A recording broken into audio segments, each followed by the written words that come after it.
The Book of Job, Chapter 6. Then Job replied, "If only my anguish could be weighed and all my misery be placed on the scales, it would surely outweigh the sand of the seas. No wonder my words have been impetuous.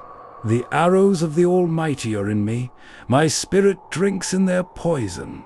God's terrors are marshaled against me.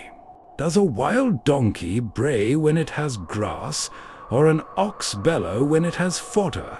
Is tasteless food eaten without salt, or is there flavor in the white of an egg? I refuse to touch it. Such food makes me ill. Oh, that I might have my request, that God would grant what I hope for, that God would be willing to crush me, to let loose his hand and cut me off. Then I would still have this consolation, my joy in unrelenting pain, that I had not denied the words of the Holy One. What strength do I have that I should still hope? What prospects that I should be patient? Do I have the strength of stone? Is my flesh bronze? Do I have any power to help myself, now that success has been driven from me? A despairing man should have the devotion of his friends, even though he forsakes the fear of the Almighty. But my brothers are as undependable as intermittent streams, as the streams that overflow. When darkened by thawing ice and swollen with melting snow, but that cease to flow in the dry season, and in the heat vanish from their channels. Caravans turn aside from their routes. They go up into the wasteland and perish. The caravans of Tema look for water. The traveling merchants of Sheba look in hope. They are distressed because they had been confident. They arrive there only to be disappointed. Now you too have proved to be of no help.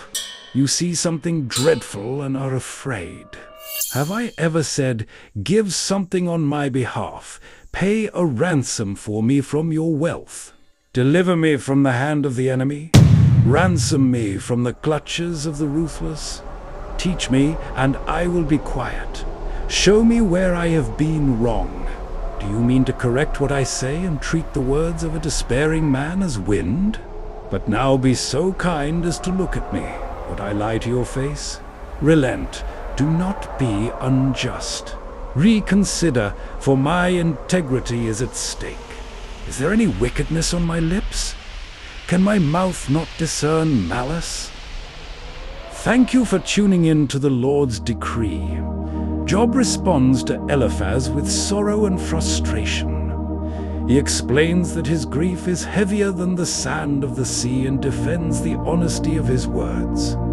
Job longs for relief and expresses disappointment that his friends have failed to comfort him in his time of need. In Job chapter 7, though broken in spirit, Job continues to speak openly about the weight of his pain, questioning the purpose of his suffering and crying out for relief. If you recognize yourself in Job's story, I invite you to like, comment, and subscribe for more content from the Lord's decree. May peace be unto you.